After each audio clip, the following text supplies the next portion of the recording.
Assalamualaikum warahmatullahi wabarakatuh.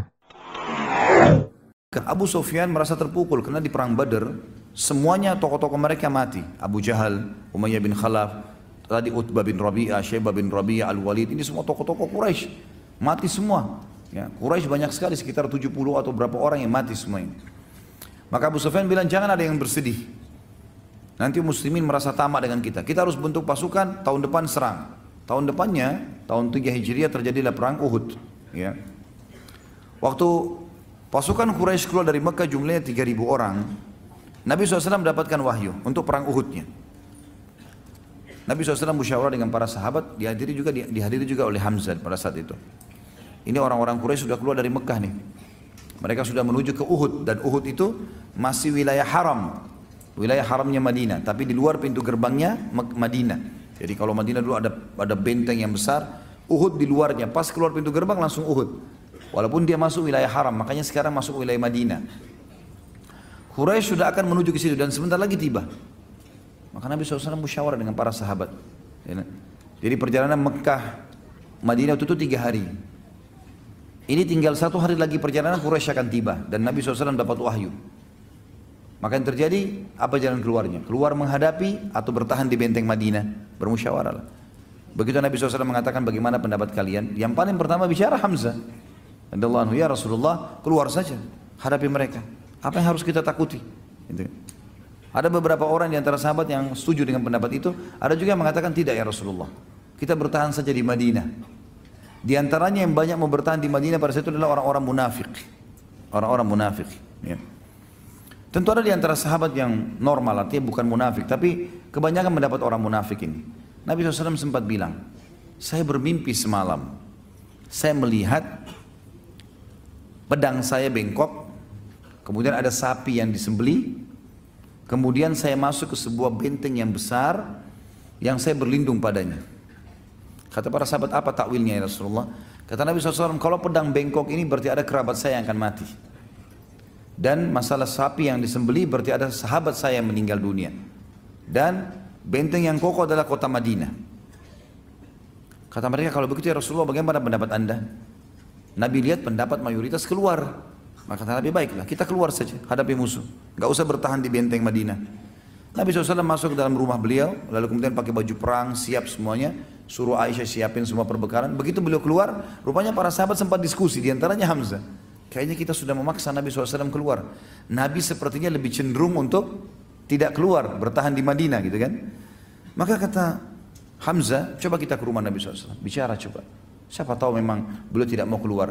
Tapi Nabi SAW pas Hamzah tiba di rumahnya Nabi sudah keluar. Di atas kuda sudah pakai baju besi, sudah pakai perisai, pegang perisai pedang dan seterusnya.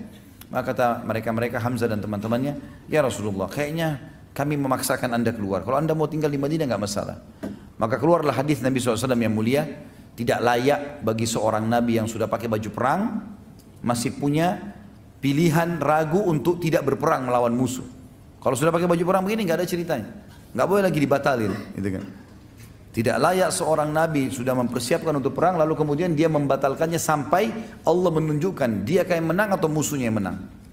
Tapi dimaafkan oleh Allah SWT tentunya melalui lisan nabinya Muhammad SAW. Ringkas cerita, rupanya sebelum berangkat pasukan Quraisy ada satu orang yang sangat jengkel sekali dengan Hamzah, dan orang ini sebenarnya Jubair bin Mut'im. Ya. Jubair bin Mut'im ini punya paman terbunuh pada saat itu di Badr dan dibunuh oleh Hamzah.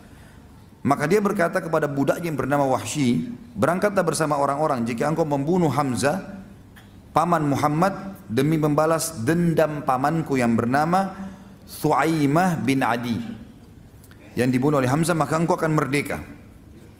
Waktu masih di Mekah. Dan kebetulan memang si Wahsy ini orang yang sangat mahir. Saking mahirnya dia melempar tombak sampai dikatakan dia bisa melempar tombak memasuki sebuah lubang besi yang diputar dengan kencang, gitu kan? Kemudian dia bisa melempar dan bisa masuk ke tengah-tengahnya tanpa harus memberhentikan goyangannya besi itu. Jadi saking cepatnya, jadi besi bulat diikat dengan tali kemudian diputarin dengan kencang. Itu sementara berputar dia bisa lempar tombak melewatin tengah-tengah lubangnya tanpa memberhentikan goyangnya lingkarannya besi itu. Jadi sangat luar biasa terampilnya. Maka dia mengatakan kau akan bebas. Kata Wahsy, saya pun pada saat itu tidak berpikir apa-apa, masuk kancah peperangan kecuali harus bisa membunuh Hamzah. Karena saya bebas, saya nggak ingin berperang. Waktu Hindun binti Utbah, istrinya Abu Sufyan, ayahnya dia Utbah bin Rabi'ah yang terbunuh pada saat duel di Badr, gitu kan? Utbah ayahnya dia dibunuh oleh Hamzah karena waktu Utbah duel sama Ubaidah kan terluka. Lalu kemudian waktu Ubaidah diselamatkan oleh Hamzah dan Ali, Hamzah menusuk Utbah. Syaibah pamannya Hindun juga dibunuh oleh Hamzah. Al-Walid saudaranya dia dibunuh oleh Ali, gitu kan? Maka dua orang sini, ayah dan pamannya dibunuh oleh Hamzah. Maka dia pun memanggil Wahsy sambil mengatakan, hai Wahsy, selain majikanmu Jubair bin Mut'im yang akan menjanjikan kau bebasan, kamu lihat ini perhiasan saya, dikeluarin satu kotak penuh perhiasan yang mahal sekali. Karena dia ratu Mekah. Ini semua jadi milikmu, asal kau bunuh Hamzah. Kata Wahsy pada saat itu, saya benar-benar cuma berpikir pada saat itu bagaimana saya bisa mendapatkan kebebasan dan mendapatkan harta ini. Itu saja yang saya pikirin. Di sini ada satu hal yang menarik. Penulis mengangkat dalam buku tentang masalah, coba kita dengarkan bagaimana Wahsy menceritakan pada saat itu. Wahsy berkata, aku adalah hamba sahaya milik Jubair bin Mut'im. Paman Jubair yang bernama Thuaimah bin Adi terbunuh dalam perang Badr. Ketika orang-orang Quraisy berangkat ke Uhud, Jubair berkata kepadaku, engkau merdeka jika engkau berhasil membunuh Hamzah paman Muhammad untuk membalas kematian pamanku. Wahsy berkata, lalu aku pun berangkat bersama pasukan. Aku laki-laki dari Habasyah yang mahir melempar tombak layaknya orang-orang Habasyah secara umum, dan bidikanku hampir selalu tepat sasaran. Ketika dua pasukan telah bertemu, aku keluar memata-matai Hamzah. Aku mengintainya sehingga aku melihatnya di antara pasukan yang berperang seperti unta abu-abu. Maksudnya unta abu-abu ini teman-teman sekalian, dikenal unta itu kalau dikatakan oleh orang unta abu-abu, unta yang perkasa, unta yang kuat, gitu kan? Unta yang biasanya kalau unta jantan berwarna abu-abu itu dia bisa memiliki beberapa unta betina yang lain, punya kelebihan. Dia memporak-porandakan musuh seperti atau dengan pedangnya, maaf, dia memporak-porandakan musuh dengan pedangnya dan tidak ada yang bisa menahannya. Demi Allah, kata Wahsy. Ini Wahsy cerita setelah masuk Islam ya. Dia mengatakan, demi Allah saat itu aku sedang mengincarnya dan menginginkannya. Aku bersembunyi di balik pohon atau batu agar dia mendekat kepadaku. Tiba-tiba Siba' bin Abdul Izzah mendahuliku kepadanya. Ketika Hamzah melihatnya dia berkata, mendekatlah wahai anak wanita tukang khitan. Ya. Wahsy berkata, maka Hamzah menebasnya tepat di kepalanya. Jadi rupanya si Siba' bin Abdul Izzah ini ibunya itu tukang khitan di Mekah. Maka Hamzah ini kancah peperangan bisa diucapkan ya. Kalau di luar kancah peperangan kita nggak boleh nganggap remeh orang. Tapi di kancah peperangan dia menjatuhkan semangatnya si musuh. Dia bilang kalau mau lawan saya mendekatlah wahai anaknya wanita tukang khitan. Gitu. Begitu mendekat ditebas lehernya sama Hamzah seketika. Wahsy menceritakan itu. Dan itu tepat di depan matanya Wahsy. Wahsy melihatnya. Wahsy melanjutkan, lalu aku menyiapkan tombakku. Ketika yakin dia tepat sasaran, aku melemparkannya dengan kuat kepadanya. Tombak itu tepat bersarang di pusar perutnya sampai tembus ke balik tubuhnya. Hamzah berusaha untuk mendekat kepadaku, artinya sudah kena tombak, tembus. Hamzah melihat Wahsy yang kejar. Kata Wahsy, dia sempat mengejarku. Dan aku pun ketakutan ini. Jangan sampai Hamzah bisa membunuhnya. Padahal tombak sudah tembus. Belum pernah ada orang kena tombak tembus masih bisa lari, masih bisa menyerang gitu. Hamzah berusaha untuk mendekat kepadaku. Tetapi dia tidak kuasa melakukannya, aku membiarkannya sampai dia gugur. Lalu aku mendekatinya dan mengambil tombakku kemudian kembali ke markas. Aku tetap duduk di sana karena aku tidak lagi mempunyai kepentingan selain itu. Aku membunuh Hamzah agar aku bisa merdeka. Wahsy berkata lagi, aku pulang ke Mekah dan aku dimerdekakan. Aku tinggal di Mekah sampai Rasulullah SAW menaklukkannya. Dan aku kabur ke Taif. Jadi Wahsy salah satu dari 10 orang yang diperintahkan Nabi untuk dibunuh. Termasuk seperti kita bahas bulan lalu, Ikrimah bin Abi Jahal yang juga masuk dalam 10 daftar itu. Kata Wahsy, waktu Nabi SAW melakukan Mekah, aku pun lari ke Taif dan tinggal di sana. Ketika delegasi Taif datang kepada Nabi SAW untuk masuk Islam, aku tidak lagi menemukan jalan untuk berlari. Lalu aku berkata kepada diriku, aku akan pergi ke Syam atau ke Yaman atau kemana? Demi Allah pada saat itu aku berpikir demikian. Tiba-tiba seorang laki-laki berkata kepadaku, celaka engkau demi Allah. Muhammad tidak akan membunuh seorang pun yang masuk ke dalam agamanya dan bersaksi dengan kesaksiannya. Ini makhluk Islam. Manakala aku mendengarkan kata-katanya, aku pun pergi segera menemui Rasulullah SAW di Madinah. Tidak ada yang mengejutkan beliau kecuali kehadiranku yang telah berdiri di hadapannya dan aku mengucapkan syahadat kebenaran. Ketika Nabi SAW melihatku, beliau mengasihkan, apakah engkau Wahsy? Aku menjawab, benar wahai Rasulullah. Nabi SAW mengatakan, duduklah dan ceritakan kepadaku bagaimana engkau membunuh Hamzah. Wahsy berkata, maka aku menceritakannya kepada beliau. Selesai aku berkisah, beliau pun bersabda, sungguh sayang, jauhkanlah wajahmu dariku, aku tidak ingin melihatmu. Jadi sudah syahadat, tapi Nabi bilang, mulai sekarang jangan kau selalu ada di wajahku. Bertemu ya silakan, tapi untuk ngobrol menjadi orang yang selalu di depanku jangan, karena aku khawatir nanti akhirnya aku mengingat pamanku dan akhirnya membenci seorang muslim, ya seperti itulah. Wahsy berkata, setelah itu aku selalu menghindar dari Rasulullah SAW sehingga beliau tidak melihatku sampai beliau pun wafat. Wahsy berkata, masih lanjutan satu paragraf lagi, ketika kaum muslimin berangkat untuk menyerang Musailamah al-Kadzab. Jadi di zaman Nabi SAW meninggal ada orang yang mengaku sebagai nabi tapi dusta, namanya Musailamah al-Kadzab. Aku berangkat bersama mereka setelah syahadat tadi ya, membawa tombak yang dulu aku gunakan untuk membunuh Hamzah. Ketika kedua pasukan bertemu, aku melihat Musailamah dengan pedang di tangannya. Demi Allah aku tidak mengenalnya. Tiba-tiba seorang laki-laki Ansar mengincarnya dari sisi yang lain. Masing-masing dari kami mengincarnya. Ketika peluang itu pun tiba, aku melepaskan tombakku dan menancap tepat di tubuhnya. Lalu orang Ansar itu melengkapinya dengan menebasnya dengan pedang. Hanya Allah yang mengetahui siapa dari kami yang membunuhnya. Jika aku yang membunuhnya, maka aku telah membunuh sebaik-baik orang setelah Rasulullah SAW, yaitu Hamzah. Dan aku juga telah membunuh seburuk-buruk orang, maksudnya adalah Musailamah al-Kadzab. Dan ini sanadnya kuat, disebutkan oleh Ibnu Hisham dalam kitab sirahnya, Ibnu Athir juga dalam Usudul Ghabah, dan Ibnu Abdul Bar juga dalam Al-Isti'ab, ya. Dan seterusnya ada beberapa orang yang menyebutkan masalah ini. Dalam riwayat lain teman-teman sekalian dikatakan Wahsy berkata, pada saat aku berusaha menombak Hamzah, maka aku ketakutan karena dikejar olehnya. Kemudian aku pun berusaha melemparnya dari jarak jauh.